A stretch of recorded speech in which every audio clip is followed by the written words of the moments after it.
Welcome everybody to Brady's Channel 5 right here on YouTube. I am A. Schultz, and do you know what? I was on call for those wildfires last night. If anyone were able to call me, I was supposed to go up there and help them with whatever they needed. Fortunately, no one called me, but I still didn't get to sleep till around like 3 a.m. and woke up around 6-ish, but that is okay. It's for your guys' safety. I'm not worried about my health as of right now.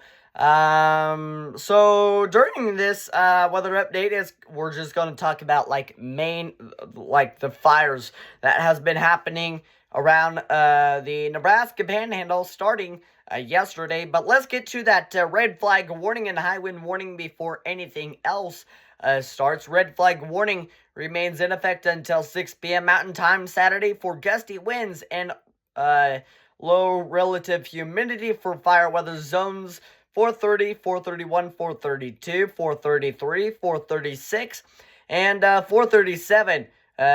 West winds 30 to 45 miles per hour with gusts up to 70 miles per hour. Is possible. The humidity levels will be between 15 and 25%, and the nighttime recoveries between 30 to 45% for the humidity levels. Some locations near I-25 may be as low as 20% early tomorrow morning, early Saturday morning, and any fires that do develop will likely spread rapidly. Outdoor burning is not recommended during this situation. Red flag warning means that critical fire weather conditions are either occurring now or will shortly. A combination of strong winds, low relative humidity, and warm temperatures will contribute to extreme fire behavior and once again, can contribute to extreme fire behavior.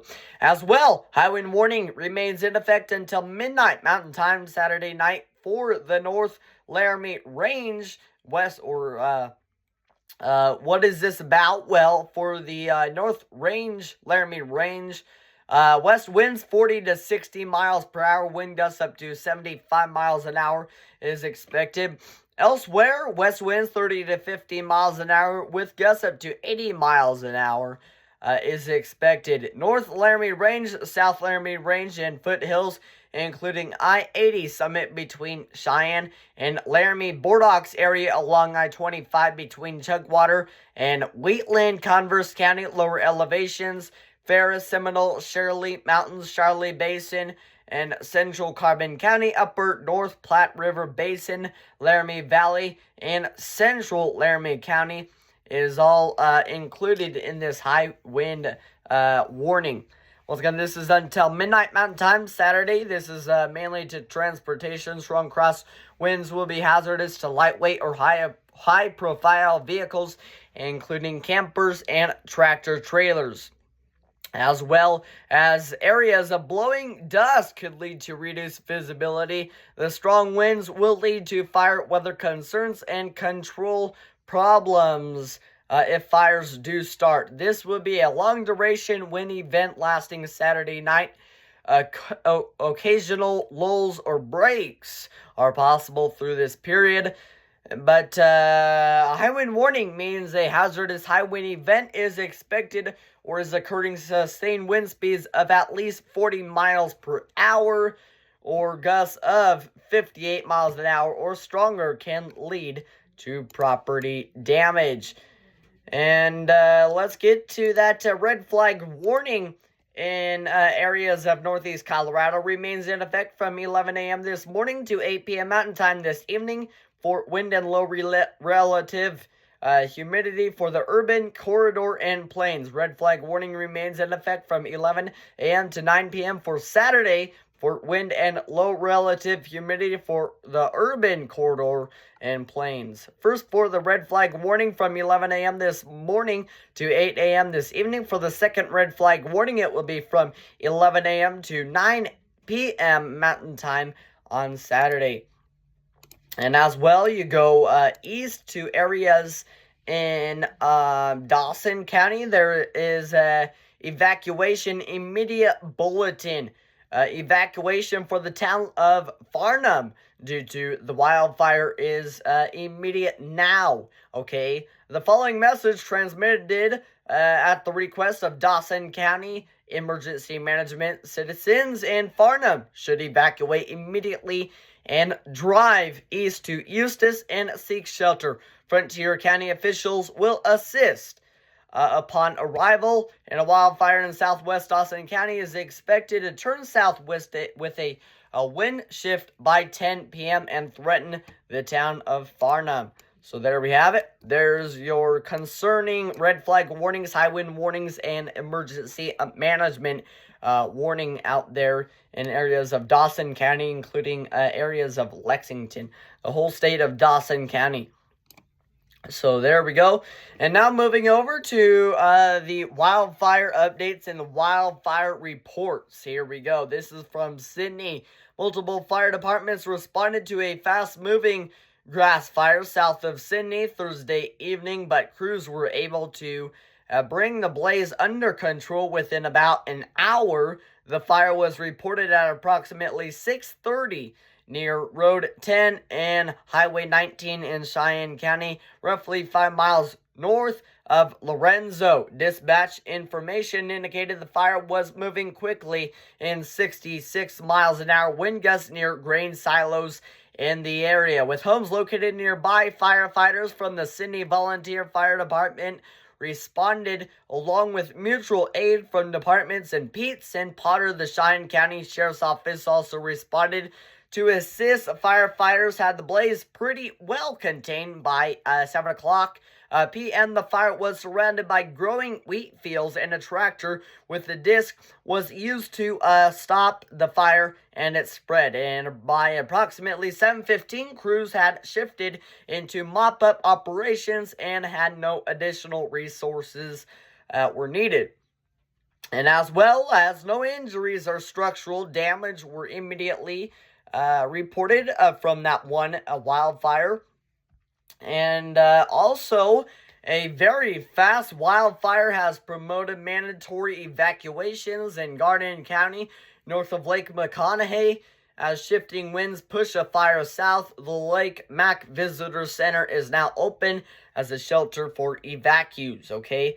So, the live updates from midnight tonight, the fire located north and west of the area of Road 171 and Road 68 in Garden County. And live updates also at 11 o'clock last night. Evacuations for Llewellyn was mandatory. Evacuate to South Platte High School in Big Springs. And also from around 10:45 last night, the fire is running hard straight south towards Otter Creek in Keith County. Additional units are being sent to the area. And also live updates at 10:40 last night. Also, Aurora Lutheran Church acting as a shelter. This is also from Garden County, Nebraska. Fast-moving wildfire that officially began Thursday afternoon in the Morrill County has prompted evacuations in Garden County as shifting winds push the blaze south toward Lake McConaughey. Authorities issued a mandatory evacuation late Thursday night for areas north of Lake McConaughey between Highway 61 and the Keith County, Garden County line as the fire rapidly moved south. Emergency officials said the Lake McConaughey Visitor Center has been opened as a shelter for evacuees. The wildfire was reported earlier Thursday near County Road 11 and County Road 112 in Morrill County, northeast of Bridgeport, and straight north of Broadwater. The fire quickly spreaded east through Garden County during the afternoon and evening before winds shifted and began pushing the blaze south. Emergency alerts earlier in the evening warned residents in western and north central Garden County to prepare for possible evacuation as the fire moved east from the Angora area. By late evening, officials reported the fire has crossed most of Garden County and was approaching areas near Lake McConaughey. Residents in Llewellyn, Lemoyne, and surrounding areas were urged to prepare for the evacuation as conditions continued to change. The city of Oshkosh and Lisco advised residents to prepare to evacuate, and the fire spread rapidly. The fire spread rapidly throughout the day amid a powerful windstorm impacting western Nebraska. Wind gusts exceeding 70 miles an hour were reported across the region, including 69 miles per hour near Llewellyn and 67 miles per hour at Kingsley Dam at Lake McConaughey. The strong winds and extremely dry conditions created dangerous fire behavior as the blaze moved across the Nebraska sandhills. Utility officials also reported impacts to electrical infrastructure. Wheatbelt Public Power District shut off power near the Cobalt, the substation north of Broadwater, earlier in the day to protect crews and firefighters working near the fire. And as of Thursday evening, dozens of customers across Garden, Morrill, Cheyenne, and Arthur counties were reported without power. Residents near Crescent Lake earlier reported evacuating livestock and personal belongings as the fire advanced. Emergency responders from the multiple departments across the region continue working to contain the wildfire as it moves south toward Lake McConaughey. Officials have not yet released an estimate of the fire's size or confirmed whether or not any structures have been damaged. Authorities continue to urge residents in affected areas to monitor emergency alerts and follow evacuation instructions. So if you get a emergency alert on your phone or evacuation alert on your phone, that it tell you to prepare for the wildfires immediately, or it tell you to evacuate from the wildfires, which means that the wildfire is actually pretty close to you. And also, we had a very, very powerful windstorm. It swept across the Nebraska Panhandle, southeast Wyoming, and portions of northeast Colorado Thursday afternoon, producing widespread damaging wind gusts, blowing dust, road closures, and hazardous travel conditions across the region. The National Weather Service issued a high wind warning through 9 p.m. Thursday across the Nebraska Panhandle, southeast Wyoming, and northeast Colorado. Forecasters reported sustained west winds of 35 to 45 miles per hour, with gusts reaching up to 75 miles per hour across the region. Early storm reports showed numerous wind gusts exceeding 60 miles per hour. A gust of 69 miles per hour was reported southwest of Sydney, while 66 miles per hour was reported near Gearing, and 65 miles an hour was reported near Bufford, Wyoming. Other reports included 68 miles an hour near Glendale, Wyoming, and 61 miles per hour near Dix, Nebraska, in western Nebraska.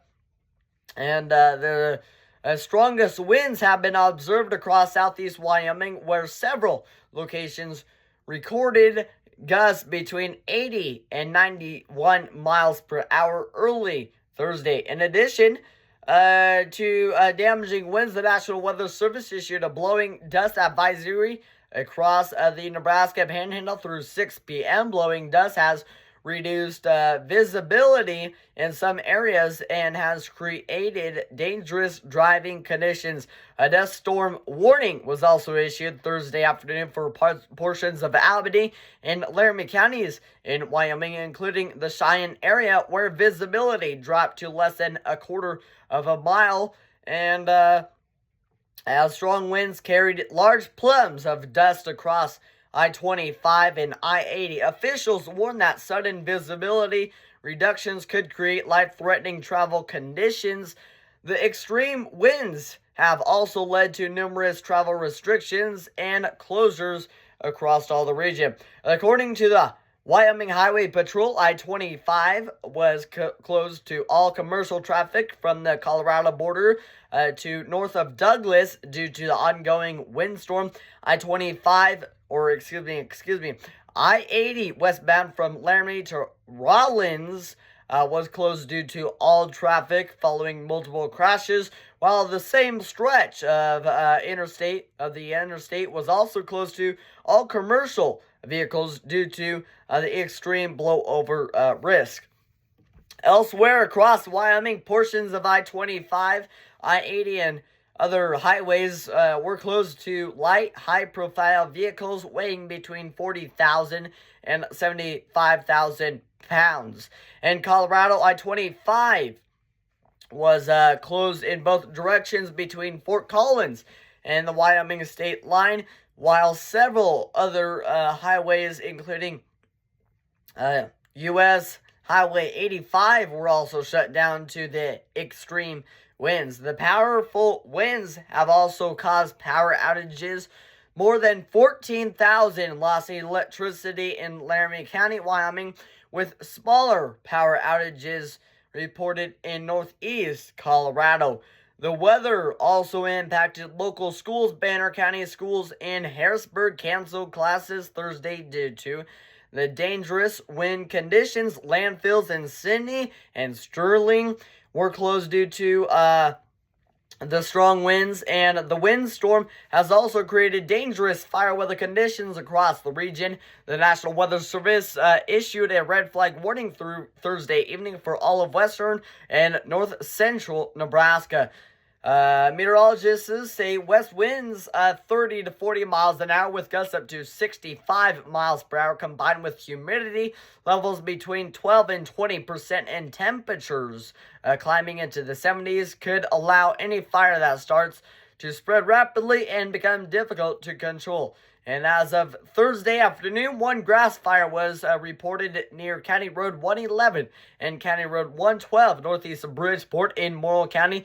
And also, multiple agencies were also requested for a fire that spread through a cornfield in Chase County. Forecasters say winds are expected to gradually weaken later. They did gradually weaken later Thursday evening, though breezy conditions could continue into this weekend.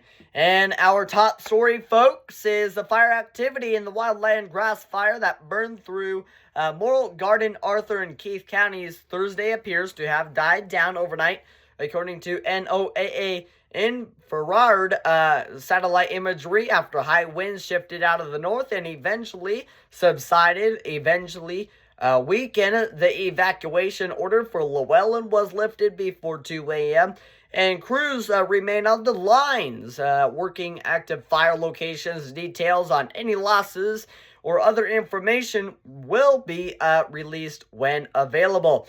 Also, Bridgeport Fire Hall is open right now for those who have been asking what kind of donations are needed for all volunteers fighting this fire.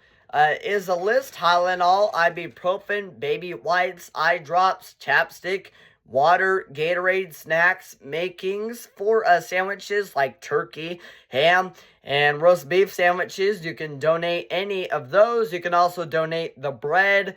You can also donate small bags of chips. And the fire activity could flare back up here today with a continued red flag warning in effect, and the anticipation that high winds will return to the region later on Friday, or later on today.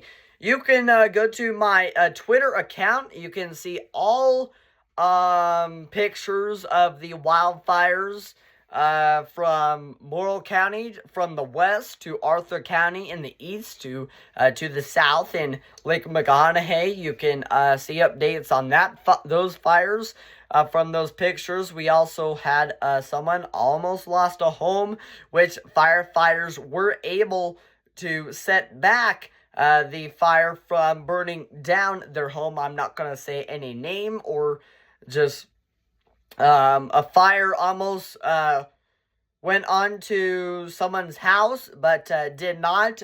Thankfully, fortunately, that person or those people are still alive. But there we have it, folks. Thank you for listening to this wildfire update here from the KACE Severe Weather Studio right here in Bridgeport, Nebraska. I am A. Schultz having a wildfire update once again presented by Lee Service Chevron Lubricants, Bulk Fuel Delivery, Lube Service, Tire Sales and Service located junction Highway 35 and Highway 26 in Bridgeport, Nebraska. Have any questions? Call them today at the 262-0459. Remember, folks, Lee's Service is all about the quality. I am A. Schultz having your wildfire update right here from once again the Case Severe Weather Studio. I hope you guys have a wonderful day and stay safe out there, everybody. Goodbye.